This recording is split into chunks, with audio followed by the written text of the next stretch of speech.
Il fatto di puntare dritto su una donna per sostituire Franco Battiato consegna una chiave di lettura certamente simbolica, ma parecchio significativa e di grande impatto. Farebbero qualunque cosa queste troie qui che si trovano in giro nel Parlamento, ma è inaccettabile. Inaccettabile.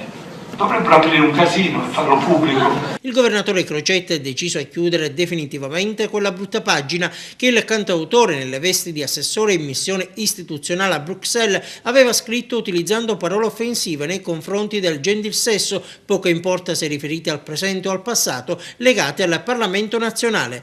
Quindi fuori Battiato, cacciato, dentro un assessore rosa. Anna Rita Sgarlata, siracusana archeologa di 51 anni, anche lei un tecnico allora, ma non puro, e infatti molto vicino al megafono, movimento politico del presidente, alle politiche, era candidata al Senato. Sono comunque ore decisive. Sgarlata, che assumerebbe la delega al turismo, dovrà sciogliere la riserva. L'altro nome chiamato a rimpiazzare Antonino Zichichi potrebbe essere quello del mecenate Antonio Presti, ma anche qui lavori in corso. Intanto serpeggia un leggero nervosismo tra i partiti che sostengono l'esecutivo.